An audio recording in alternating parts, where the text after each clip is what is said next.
Well, hello there. Today on The Route, we're diving into a bold new idea. Switching school buses from gasoline to diesel. Some folks say no thanks, but gee whiz, others think it's the future. Just kidding, we switched to diesel decades ago. But isn't it wild how much school busing and this industry has changed? Welcome to a very special edition of The Route.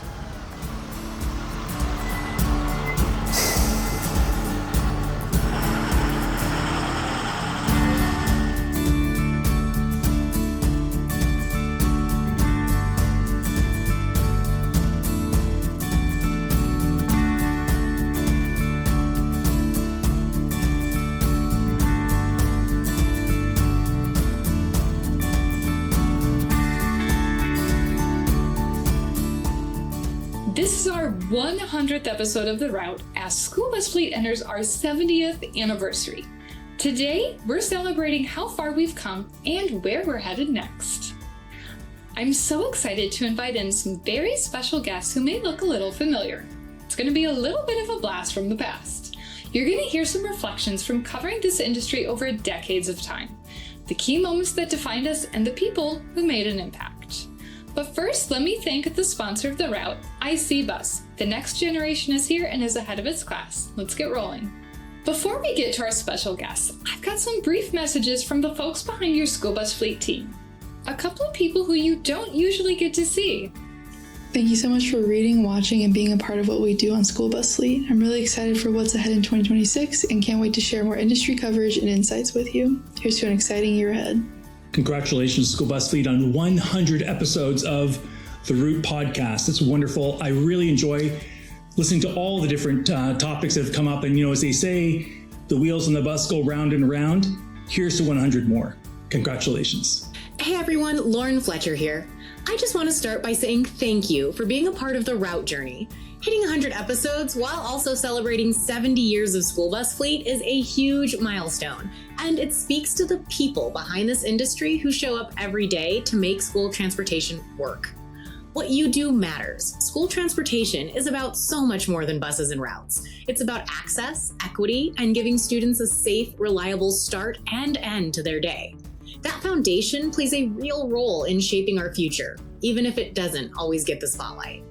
Looking ahead, I'm genuinely excited about what's next for school transportation. The innovation, the people stepping into leadership, and the conversations that are happening right now are pushing this industry forward in meaningful ways. So thank you for being here. Thank you for trusting us, and definitely stay tuned. The next chapter is just getting started. On behalf of the IC Bus family, we want to congratulate School Bus Fleet for 70 years and the partnership that IC Bus has had with them. We're looking forward to the future and another 70 years with them. Thank you very much for everything you guys do for our industry. As all my colleagues and friends just said, another big thank you for watching along and supporting our work and each other. Now I'm going to bring in some familiar faces for those who've been following School Bus Fleet over the past few decades. I rounded up 3 former editors to step back into the spotlight for a little walk down memory lane. In just a moment, they're each going to share their favorite memories from their time covering the industry, reflect on the biggest moments and the names that they still remember. They'll share a brief little update on their own lives and offer a quick tip for you. I'm so excited to share our conversations with you, so please enjoy. I am joined by Wes Platt, former School Bus Fleet editor. Wes, it hasn't been too terribly long. What, about a little over a year now since you were at the helm and you started the very series that we are on today, The Route. I looked back in history. You started in September 2021. Yeah, in the middle of COVID. 84 episodes total. Yeah. And now we are here for our 100th episode. So big Congrats. celebration. Thank you. Yes.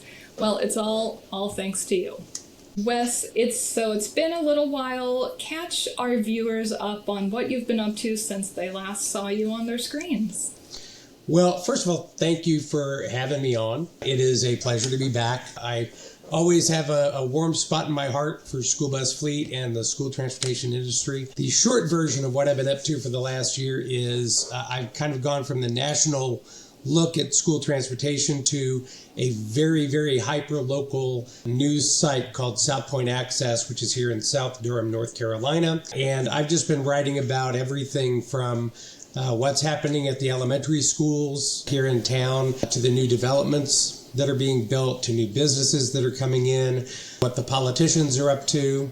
It's very much a local neighborhood news kind of project. My school transportation stuff keeps coming back into play because just the beginning of this school year, Durham finally got their first 2 electric school buses in their fleet. So having little flashbacks when I'm covering that. So let's go back to your school bus days now. When you think about the industry, what sorts of changes stick out in your mind that you saw in the evolution during your time?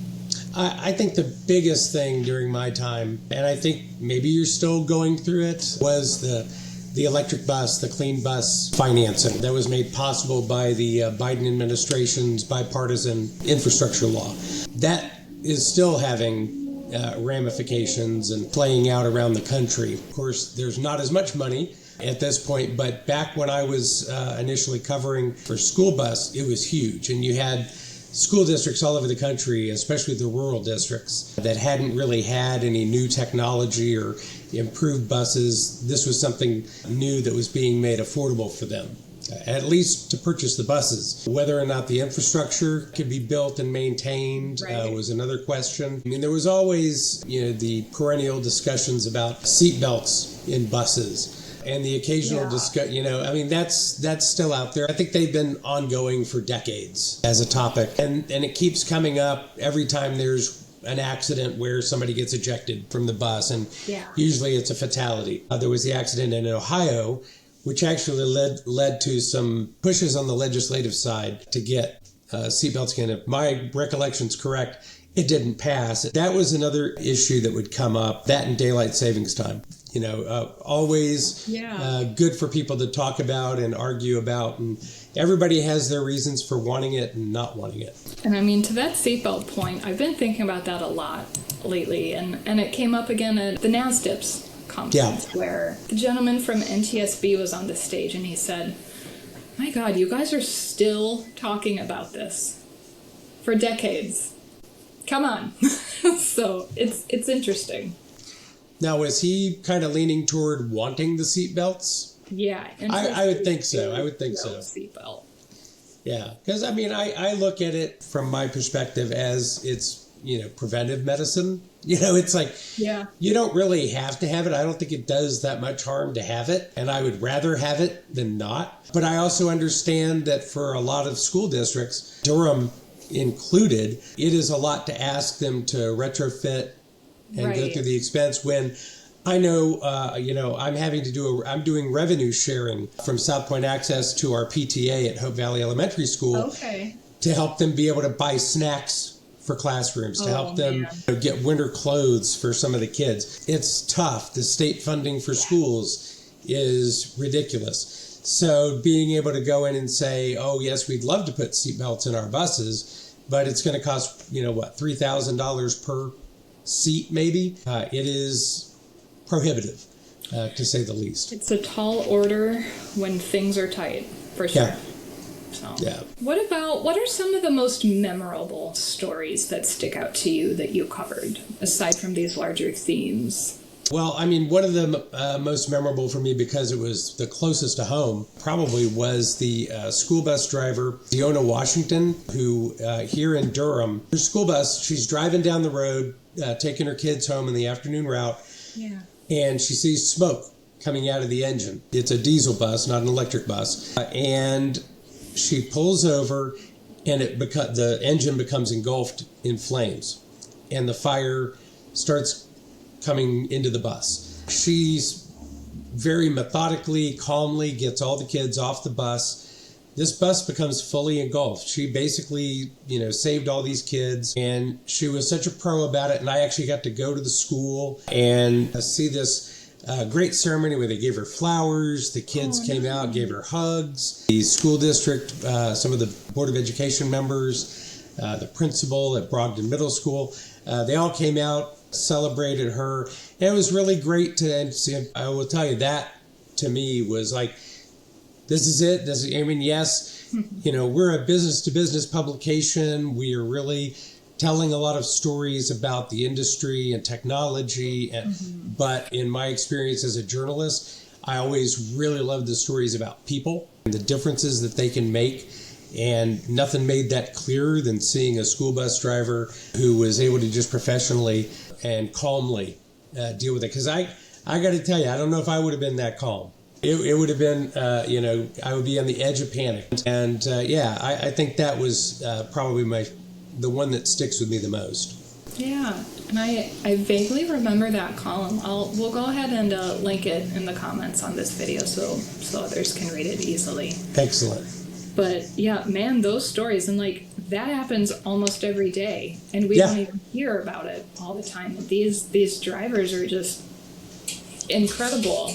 Any funny stories, memorable moments that maybe a behind the scenes look into something that you can think of? Once, when I first started, of course, it was in the middle of COVID. But I mean, I have some great memories once travel did open up, going to the NSTA conference in Niagara Falls. And I got to go with George Brennan to the falls. We actually got on the boat, put on our hoods and ponchos, and went riding around through the Maiden of the Mists or whatever it is. It was really cool to see George bring back our school bus fleet expo in Scottsdale. That for me was just a really great, a more intimate experience than, a big giant hotel and big exhibition floors. It was really just more all about those connections and networking. What strikes me is that when I was new to this industry, just after you left, and thankfully I did work under you for several months at least. Yeah. So you really helped me get a taste of the industry. But when you're the executive editor, you kind of have to know everything, and you have to know it really quickly. But with you starting during COVID, you didn't have that. So how did you earn your stripes? Well, I think one of the reasons I got hired was I'd had experience as a print journalist for decades. So I had already learned how to be kind of a jack of all trades on different topics. And one of the tools that was made available to me was some training, which came from another former editor of School Bus Fleet, Tom McMahon. And I think I was given maybe 5 or 6 opportunities to kind of sit with him, and he would just kind of let me ask questions. He would give me tutorials, a living tutorial of here's why school buses are yellow. Here's how long they've been doing this. Here's what the Congress for school bus technology is. And it was amazing to have that resource at my disposal. Got me up and running. And then based on the things that he told me, I could reach out to people that, he referenced, and I could start sort of building my own Rolodex, as it were, and starting to educate myself a little bit further. And that's our past editors are. I remember calling you too, and saying, "Help! I don't know what I'm doing yet." I did not get the pleasure of working with Tom, but we will be talking to him for this same episode. When we think about technology and features on buses, is there any innovations that stick out to you as something that you were surprised took off, or maybe something you thought should have but didn't? There were certainly technologies that I thought were, welcome additions, like the interior cameras, being able to watch, to give backup to bus drivers. Of course, some people claim it's more like a surveillance state, and they feel self-conscious about having the camera there. On the other hand, when a parent comes to the school district and says, your bus driver did X, Y, or Z, and my kid's really upset, well, if you can look at the video and see that the bus driver didn't do anything wrong, they were just trying to keep your kid in line, I feel like that was a step in the right direction. I was talking about earlier with the bus driver who saved the kids in the fire. I don't know that I would have the mentality to deal with kids in a bus that wasn't on fire. Right. I have 2 of my own, and I deal with them riding in the back of my car. And I know what a struggle it can be to keep them under control. Just imagining 50 kids on a bus, some of whom have had bad days, some of whom haven't. And so you've got hangry and cranky and grumpy or just restless and ready to get home. I just think it's great that there's technology that can back it up. Yeah, and I think we're really starting to see a shift in that now, where drivers are realizing it's actually there to help them, not to, hurt them or spy, but it's really kind of a liability and a protection to show that you did the right thing. Exactly. And student behavior, I was looking through all of our old archives going back to the 60s for school bus fleet, and I was actually really surprised how much we were even talking about student behavior then. There were sometimes multiple articles per issue, and almost every single issue had something on it. Like, man, we can't talk enough about it. What makes you most proud when you think back about your time here? What memories do you hold dear, or, the evolution of the brand of school bus fleet that you were responsible for?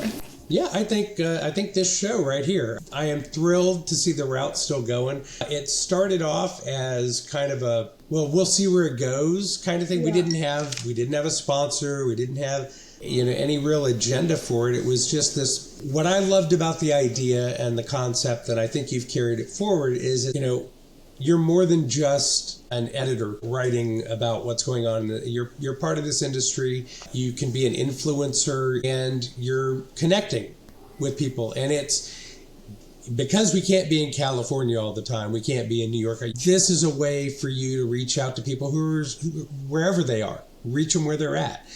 And I always enjoyed the episodes where I got to interview people, but also just being able to, share the news. And give people, 10 minutes of information to listen to in quick increments. The route is probably the thing that it started in September of 21.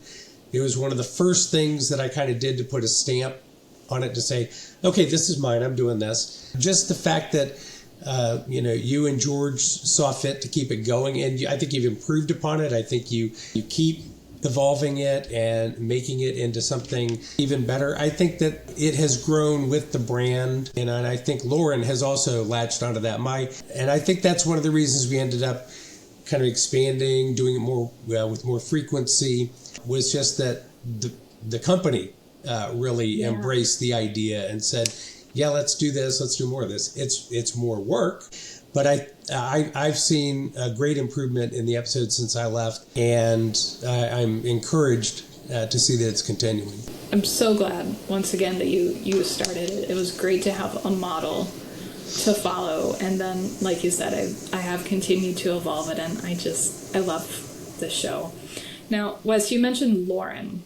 Yeah. And we might have some people listening or watching who say, who the heck is Lauren? So, real quick peek behind the curtain for some viewers here.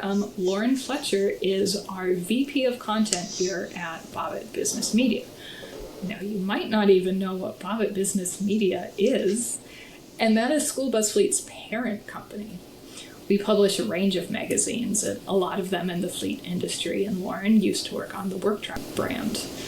We also have automotive fleet, heavy duty trucking, and all of us kind of share resources and ideas. And, we've had team members throughout the years really start pushing us in how to be more engaging as the times change. Like you said, journalism evolves. It's all of a sudden we're online. Yeah. And now we have to be on the air too.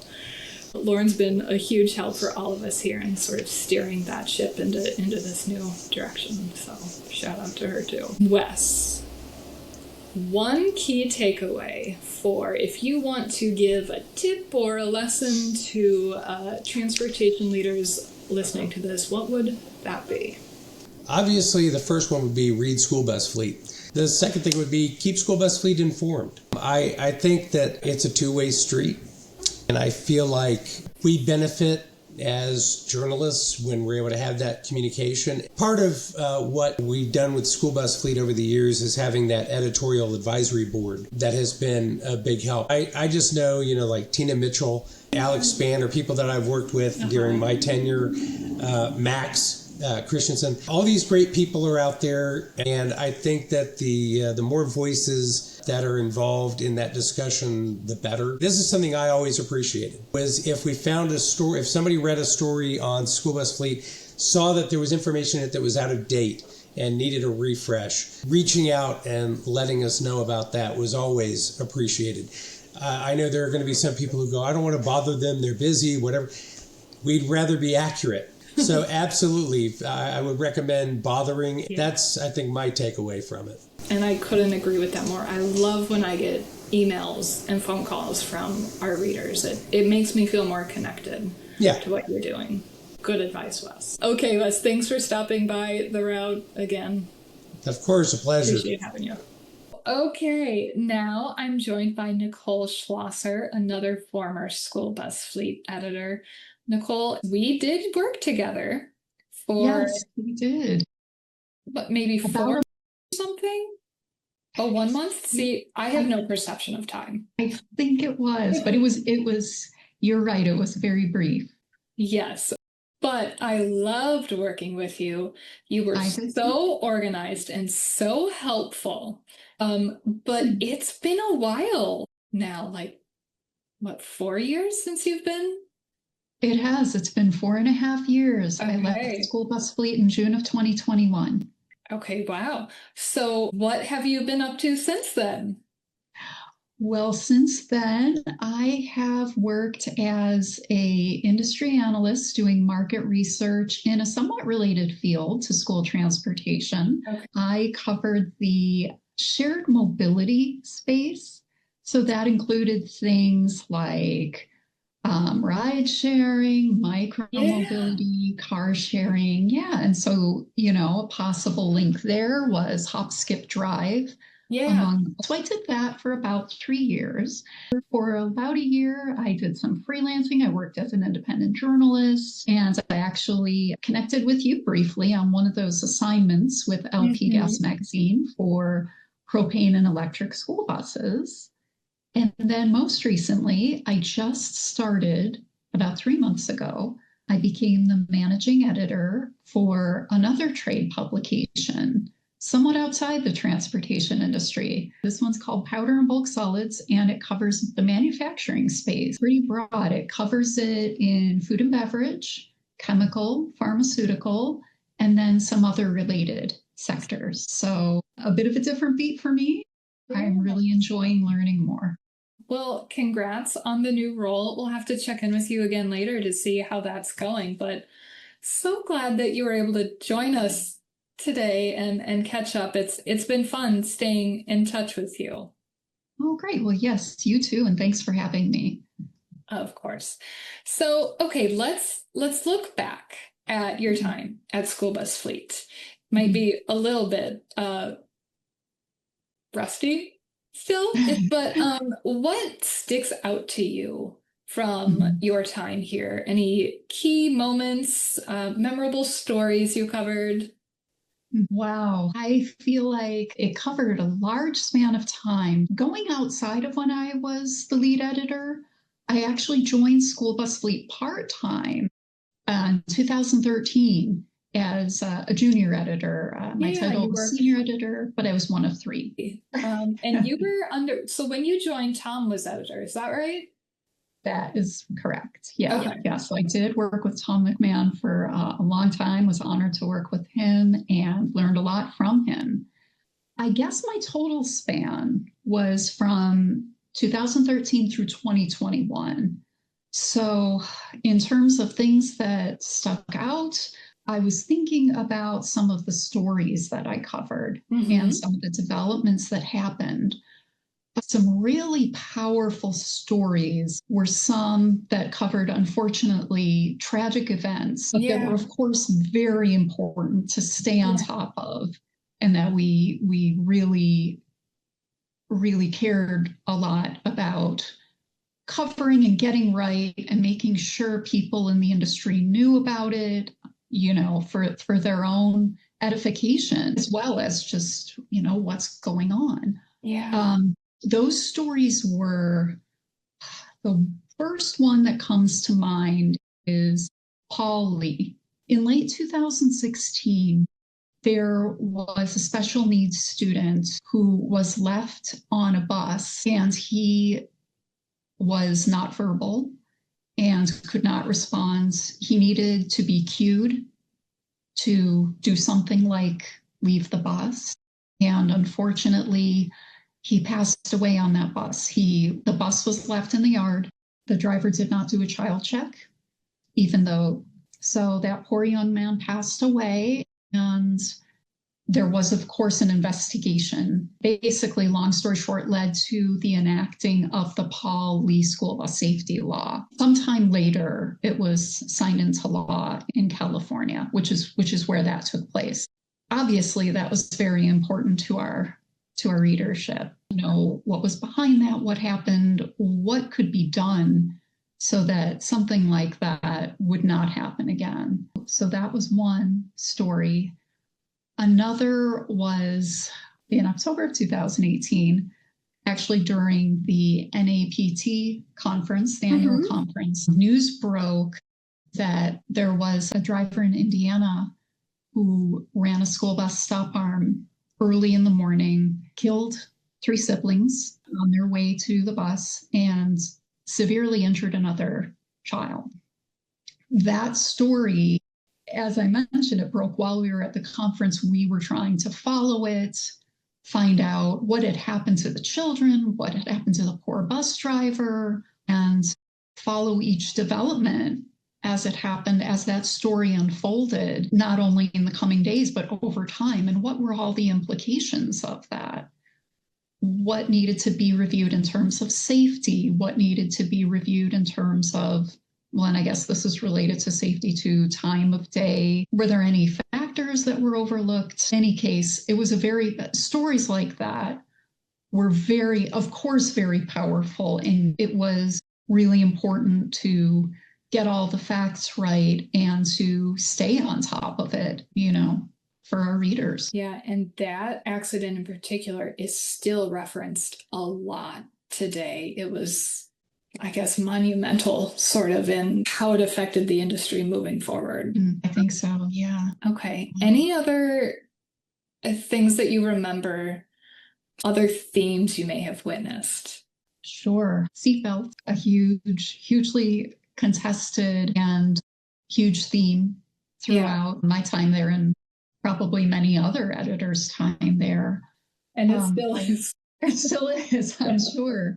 People were, when I was there, probably still are very passionate about that topic. I know that while I was lead editor, so from late 2018 to mid 2021, more states were adopting legislation related to seatbelts on school buses.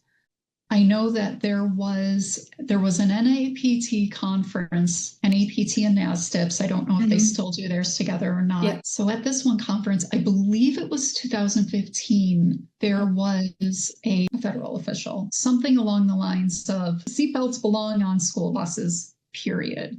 That really had an impact. There was a strong response to that on both sides. That was a huge issue. Another issue was electric school buses.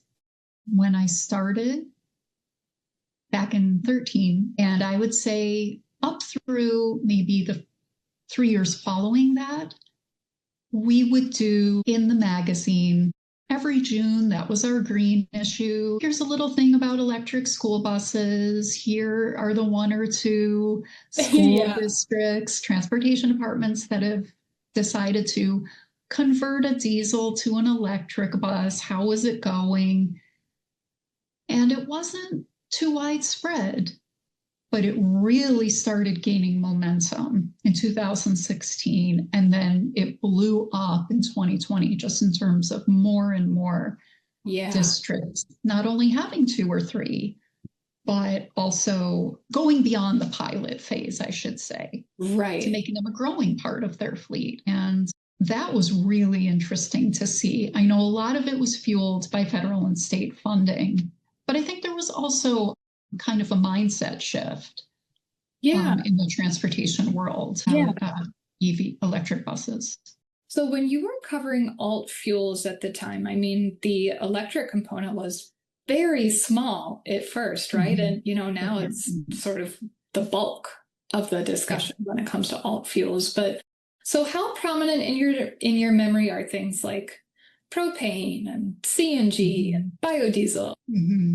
Propane was very prominent too, and remained very prominent up through the end of my tenure there. It was still very important to cover, still a very significant portion of the fleets of many transportation departments and for contractors. In fact, I believe in that story that I worked on, propane was still among basically a top fuel, even alongside electric or surpassing electric still for some departments. I think that's still accurate. And, my sort of anecdotal observations, it sort of seems now like, especially with electric, the federal environment changing, there's not that surge anymore. We're probably going to see propane surge again. And even in the last just few years of, all of our surveys for districts and contractors, when we ask what fuels are in your fleets, propane keeps going up and up. It might be, an easier point of entry in terms of infrastructure, even though you need, fueling for that too. But it's a little easier to understand, maybe too. Yeah. And that sounds a lot like what was going on when I was there too.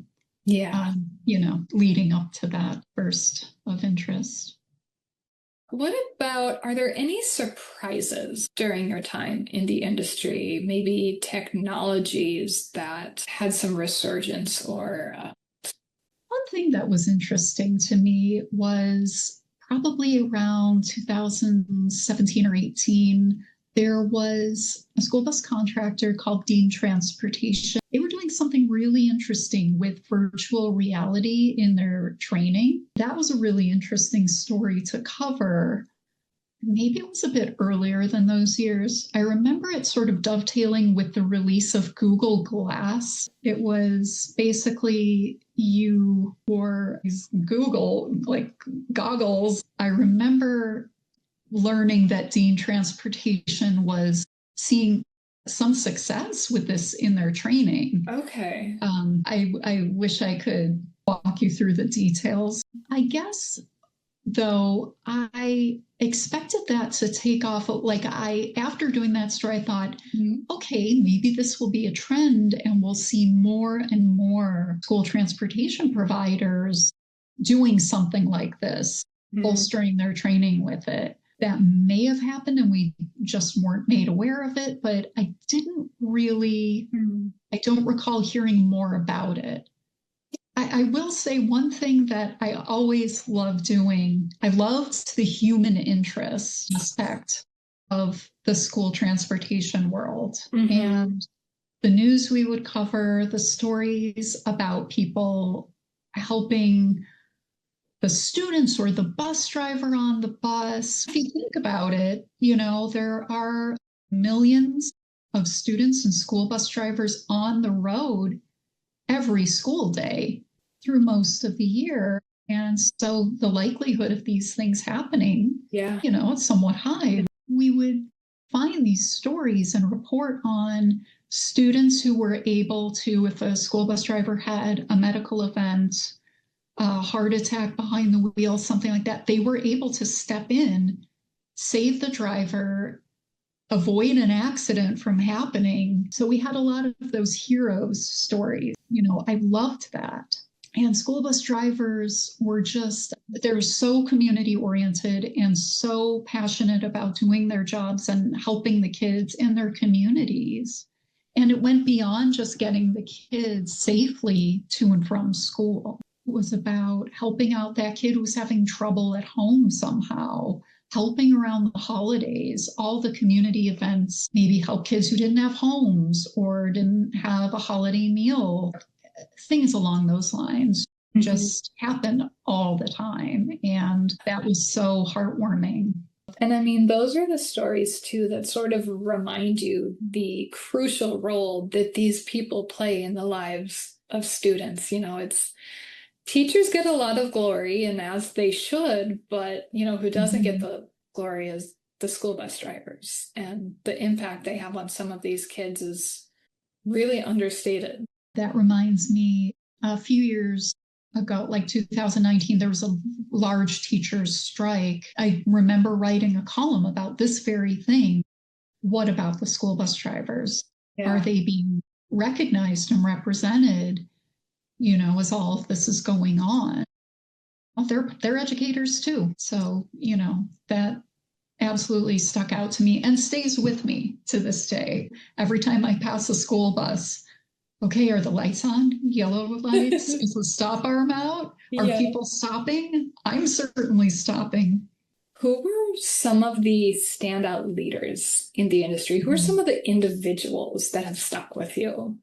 Okay, wow. Yeah, quite a few. Mike Martin was the executive director of NAPT for the whole time that I was on school bus fleet. Very much enjoyed working with him. Ann McDonald, she was one of our transportation directors of the year. Anna Weber, Max Christensen, and Charlie Hood, who I believe is retired now, but he was with NASDAQ. So those are just a handful of many. I could go on. What is your top takeaway for our readers now? What do you want them to remember or do as they continue on in this industry?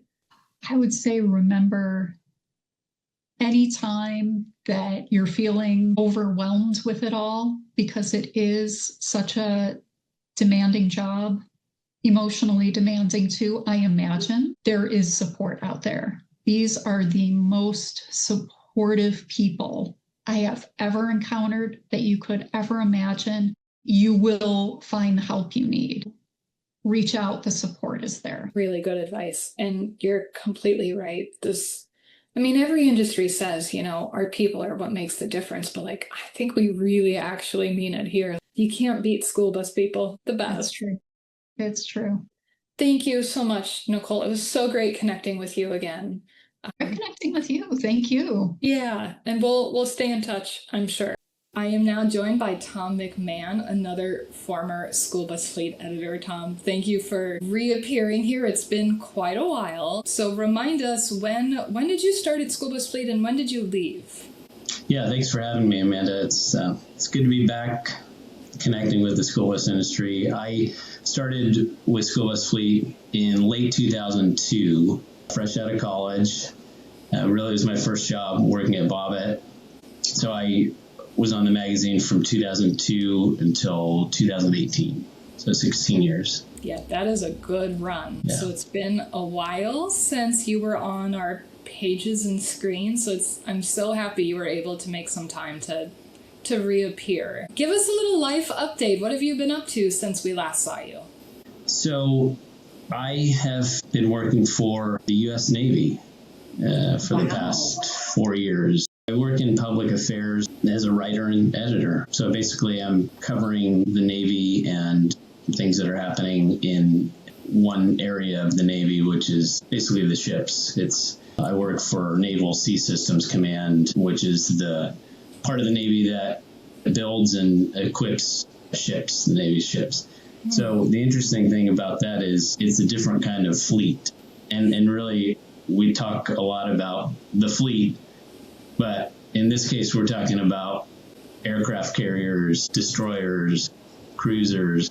But it's interesting because the command I work for, it's mostly engineers, and they're working on the combat systems. So they're maintaining the ships, keeping them running well, which is, kind of reminds me of school bus maintenance. And again, different vessels, different purposes, but yeah, it's a different type of fleet. So I guess that's what I do. I write about fleets.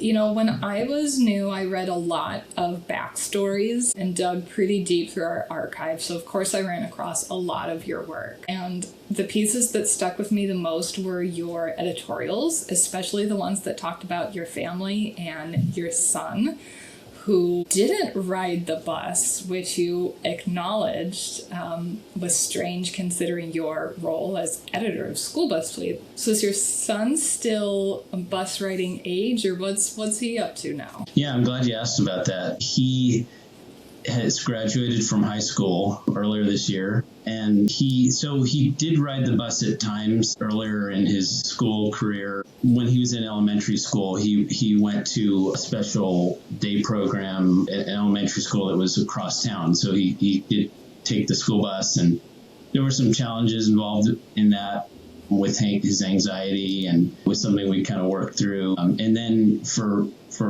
quite a few years, junior high school, he didn't ride the bus. He would go ride bikes with his brother, or we would drop him off. The schools were closer. He didn't qualify for school transportation, or it wasn't necessary. Okay, sure. But now, this year, he started in post-secondary program that focuses on independent living skills, job skills, and appropriately that we're talking now, he is riding the school bus again. Oh my gosh, that's wonderful. In fact, just before I joined you, I saw the school bus come up and pick him up. So I asked him, how's it going? And it's going well, he said, and asked him what he thinks about the school bus, and he said it's cool. It is cool. And a lot has changed since, folks like you and I rode the bus. Yeah. I mean, they have a button to open the door now. I remember my driver reaching way across, to pull the lever. Yeah. So when we think about that industry evolution, when you think back to your time in the role here, what stands out to you in the changes you saw? Thinking back on when I started with the magazine again, it was 2002.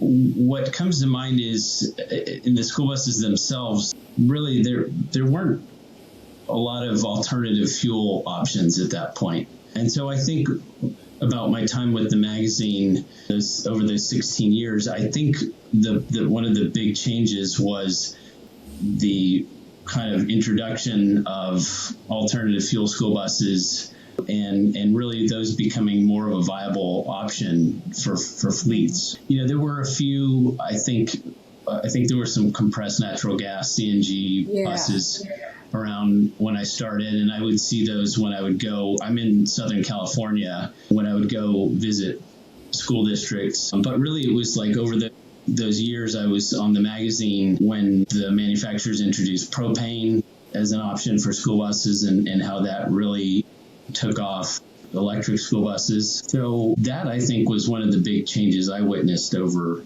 my time with the magazine.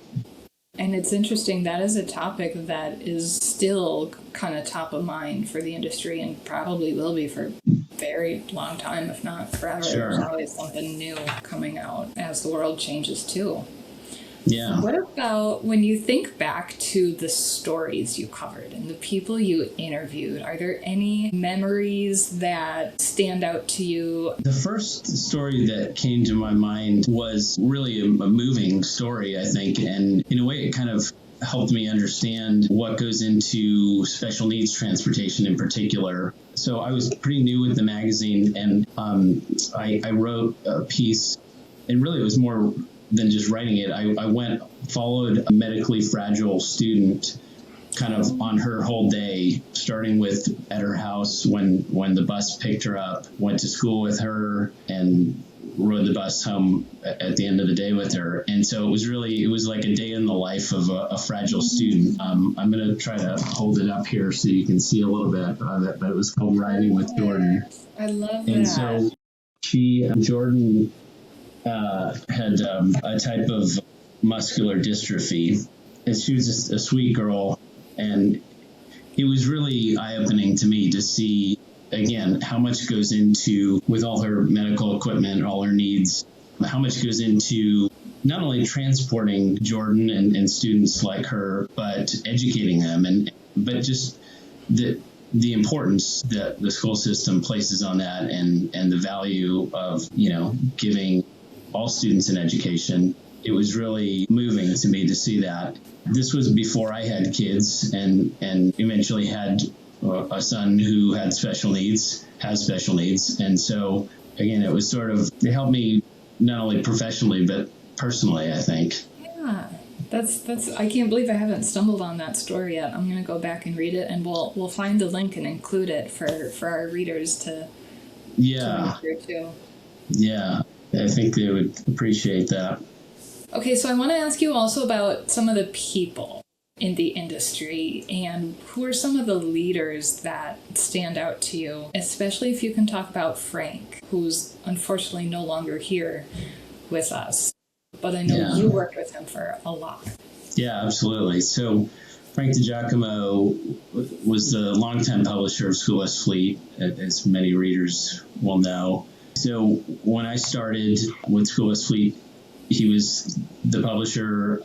I didn't report directly to him at the time. I was reporting to the previous editor, Steve Hirano. And so Frank was someone who was I understood was the leader of the magazine, but he wasn't in the office with us. So we were in Torrance, California, and Frank was in New Jersey. Well, I met him when I went to my first school bus conference, which was NAPT. I think it was in Salt Lake City that year. And one of the things that, anyone who ever met Frank, I think would recall is that he was the sharpest guy, just always immaculately dressed. When I flew to Salt Lake City for this NAPT conference, my first school bus conference, and my first time meeting Frank, my bag got lost en route. I think I was wearing like a sweater, and I showed up at the conference, and it was the night of like the awards banquet when people were really dressing up, and so I showed up wearing a sweater, and Frank is in his like pinstripe suit and everything, and I think he gave me some grace on that one. But I always needed to be on my game when it came to looking sharp, especially when Frank was going to be there. But beyond that, he was someone he had this great sense of people and connecting with people. He was someone who just had great relationships across the industry, and he just had a sense of what we should be doing with the magazine, where we should be going, and people we should be talking to. And he was just a great guy.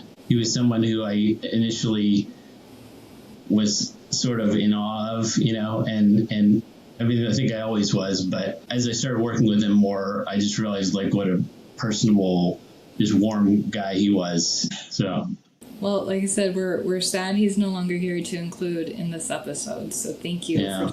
I only got to work with him for like 2 months or so, but I heard a lot about his attire. For sure. So let's talk again a little bit about the industry. What, products or innovations maybe stand out to you, or is there a specific safety issue that sort of defined your time here? The safety issue that I think defined the time, and maybe it still does, is the seatbelt issue.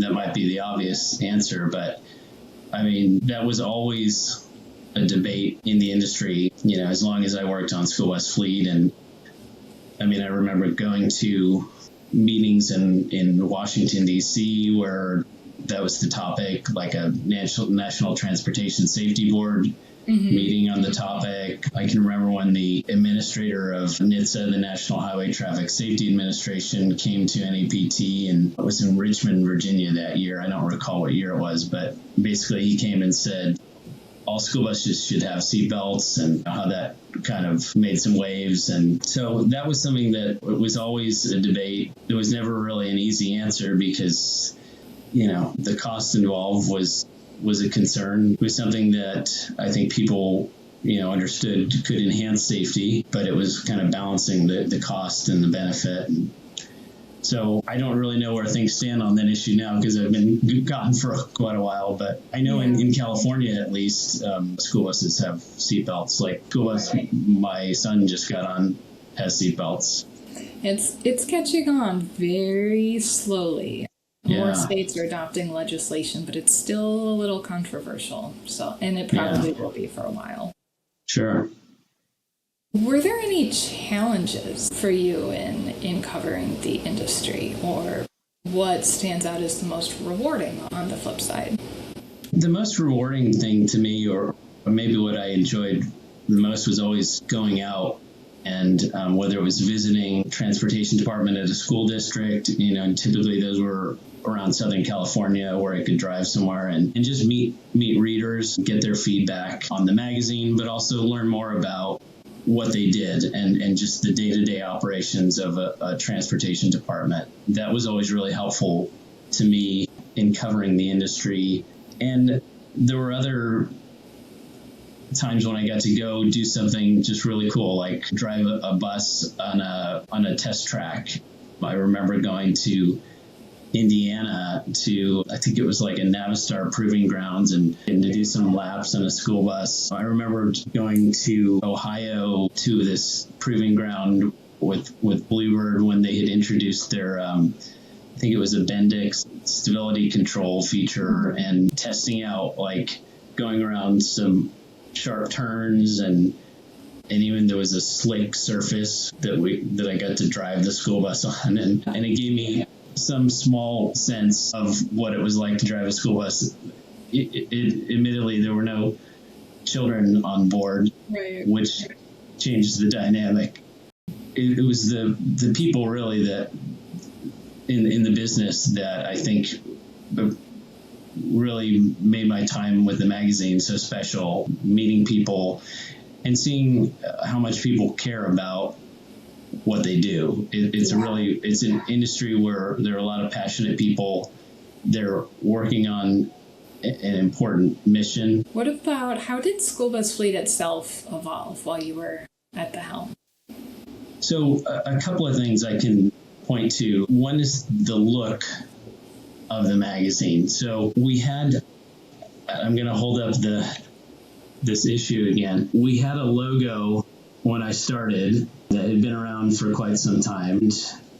At some point during my tenure, we decided to change the logo, and we ended up with, and I'm not taking credit for this personally, but we had graphic designers working on this, but we ended up doing something like this, which is, I believe, is still the logo.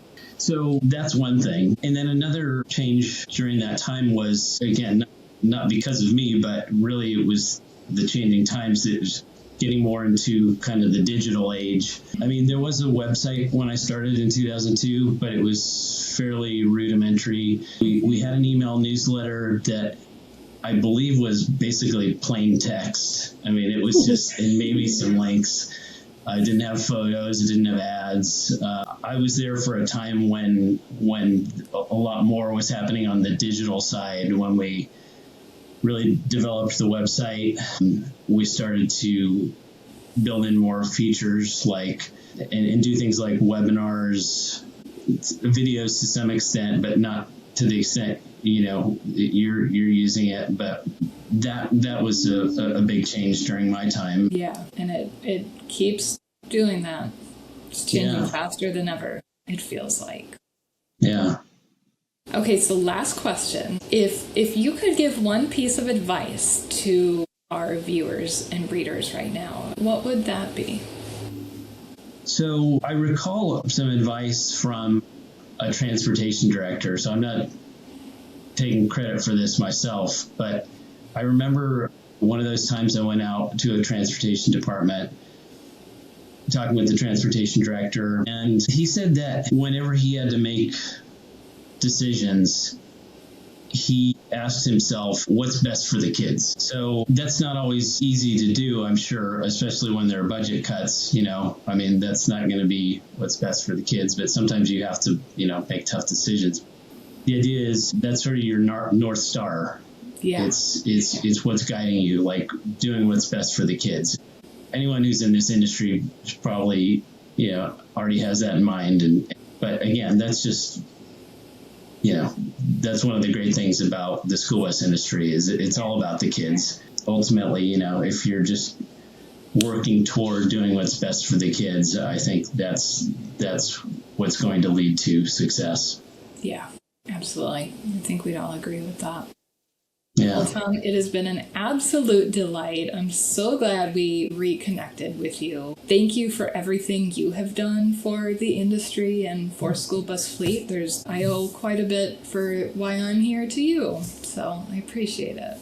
And thanks for joining us on the route, too. Thanks for having me, Amanda. Appreciate it.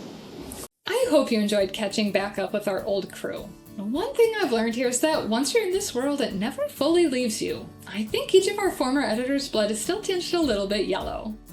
And I'm so excited to continue building on our legacy here and covering the industry that we all love so much. Once again, thank you. There's so much more yet to come. Remember, you can find more school bus headlines and hot topics on our website anytime. Be sure to follow our YouTube channel and connect with us on social media. Another big thank you again to our sponsor of the route, IC Bus, proudly offering vehicles and solutions that are ahead of its class. We'll see you again soon. Thanks for riding with us.